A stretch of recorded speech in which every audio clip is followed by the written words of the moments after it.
What's up guys, my name is Lauren and welcome back to my channel. My husband and I recently sold our home after being homeowners for 6 years. We are renting again, and so I thought it would be interesting to make a video comparing the cost of homeownership and renting.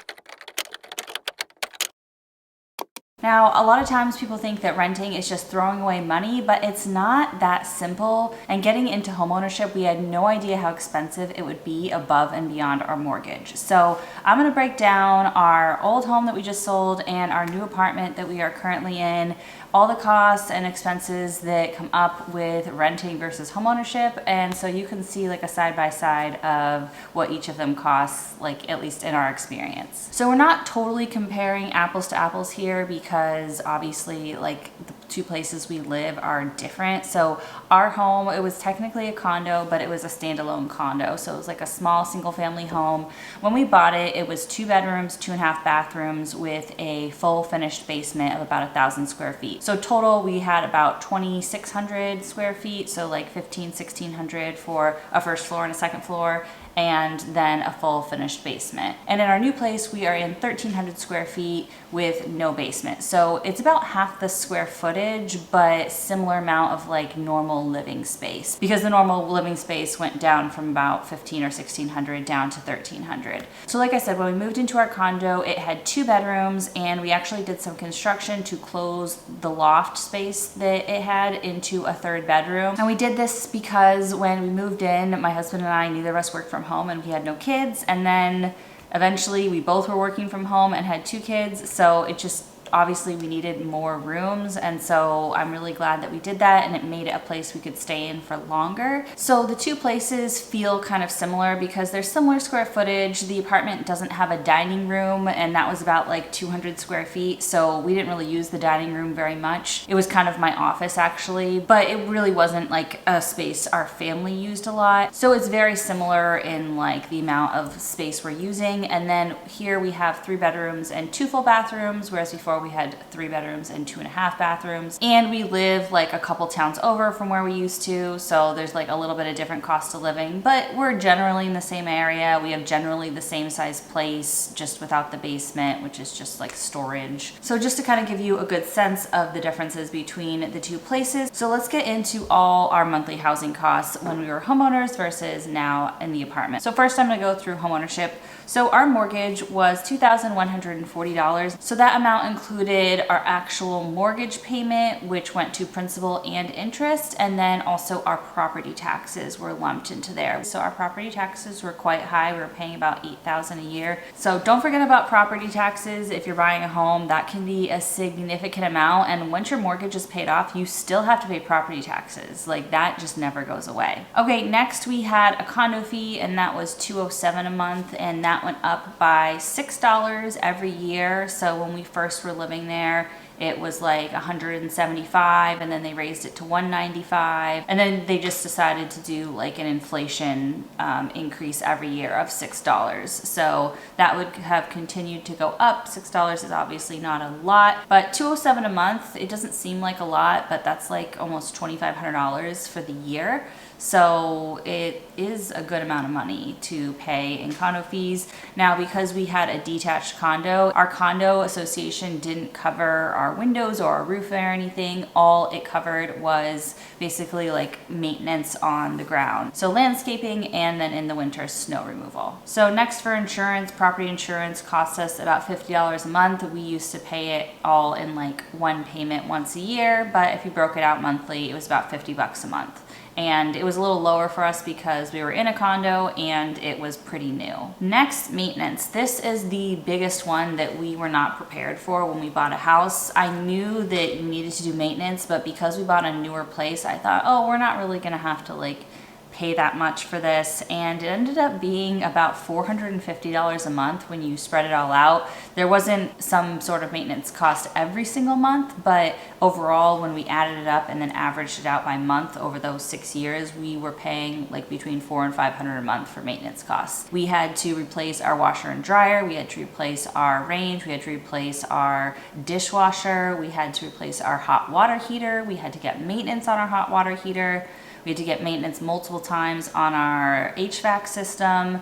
Like there's just all these things that come up. And actually in that, I didn't even include the like $5,000 we had to spend on repairs to our home to even be able to sell it. So maintenance costs really add up. Our place was only 2 or 3 years old when we bought it, and things break and they don't last as long as they used to. Like I feel like older homes, like the stove will last for like 30 years, but ours just stopped working when it was like 5 years old, and we had to replace it. So yeah, stuff breaks, you have to replace it, and it's not necessarily like structural to the house. Like I was thinking that was more what maintenance would be, and for a new house we wouldn't have to do that, but just appliances go. And at one point when we were paying off debt, like we went without an oven because the stove still worked, but the oven part broke. And so we went without an oven for like 7 months before we decided to replace it because we just didn't want to spend the money on it while we were paying off debt. So glad we're past that phase. But anyway, maintenance really adds up. That's something to look out for. They say to budget for about 1% of the value of your home per year. So let's say the average home in the US right now I think is selling for around 400,000. So that would be 4,000 per year that you would need to set aside for maintenance. And if you break that down on a monthly basis, that's $333 a month. You know, you don't have to set it aside, but maintenance is gonna come up. I mean, we had friends who had to replace their roof on their home and it was $10,000, you know, and that's not something you can like go and show like, oh, look at our beautiful new kitchen or something. No, it's a roof. So stuff comes up that you're gonna have to take care of on your house, and you gotta be aware of that. So don't forget about maintenance when you're buying a house.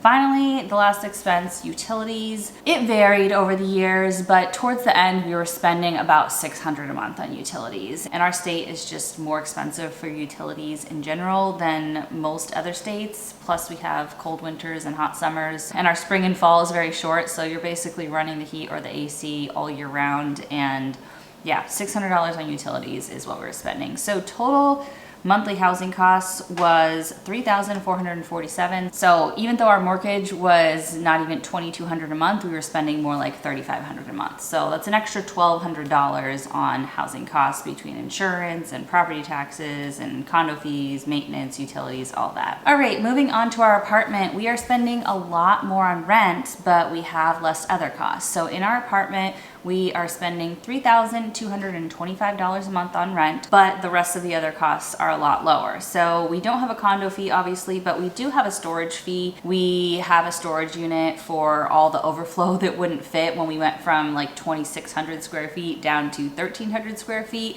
We got rid of a lot, we sold a lot, we donated a lot, but it just wasn't enough. So we do have a bunch of stuff in storage. We are still going to try to work on paring it down as much as possible, but for right now we're paying $212 a month for storage. Next, for insurance, again, we paid this just in one payment for the year, but if you break it down on a monthly basis, it's about $25 a month for insurance, so about half as much as we were spending before. And then for maintenance, I put that at $0 because if you know, the AC breaks or the hot water heater needs to be replaced or anything happens in this place, we don't have to pay for it. That's what rent covers, and that's just the most we'll pay in maintenance fees for actual like fixing of things in this place. And it's really nice having that peace of mind knowing that if something major needs to be repaired, it's not coming out of our pocket. And then finally for utilities, we haven't had a full month cycle yet, but we were quoted about $200 a month for utilities. So compared to the $600 a month we were paying before, it is a significant difference and a lot less expensive for utilities. So total for all the costs for our apartment, we're paying $3,662. So the apartment is more expensive than it was to own our home, just based on the costs over the last 6 years, but that could easily have tipped in the other direction if we needed something like a new roof for $10,000, like all of a sudden homeownership would have been more expensive. So right now the difference is about $215 a month. We're paying about $215 more a month than we were as homeowners, but it's not as significant as it appears at first glance when you see the mortgage of $2,140 versus the apartment rent of $3,225. We also rented at a good time of year, and so we rented Well, our lease started May 1st, but we locked in our rate back in February, so we kind of got winter rates. The rates on this same unit, because we're in a complex that has multiple of this unit, and I can see on their website what they're renting for, it's already gone up by like $400 a month. So I feel like we got a really good deal on this. A year ago, this unit was renting for $1,000 more per month than it is. It was over $4,000 a month for this floor plan. And so yeah, we like snuck in at a good time, and so I'm really thankful for that, and that renting was a cost-effective option for us. We sold our house for a lot of reasons, and I've talked about that in other videos. I'll link some below in the video description if you want to check out more of the story of like why we sold our house and went back to renting. But overall, we are enjoying renting so far. We are liking this place. We can see ourselves here for more than a year, maybe 2 or 3 years potentially, but our ultimate goal is to get back into a home that's more of a long-term home for us, that fits our family better now that we've grown, and is something that we can see ourselves staying in for several decades, rather than just like that starter home of 5 to 7 years, which we stayed in our first home for 6 years. So I hope you guys enjoyed this video. If you're a homeowner and there's any other costs that you've had to pay for that I've missed, comment below. I feel like it's really important for people to understand what home ownership actually entails before they get into it, so they're not surprised, caught off guard, forced to go into debt to maintain their home, or feeling house poor. Homeownership is really great. It's so fun to have your own space and know it's yours, but it does come with a lot of responsibilities. So I enjoy both for different reasons. I'm really liking renting right now, and I think in a few years we'll be really excited to buy again. Thank you so much for watching. If you like this video, give it a big thumbs up, and if you want to see more from me, hit subscribe, and I'll see you in the next one. Bye.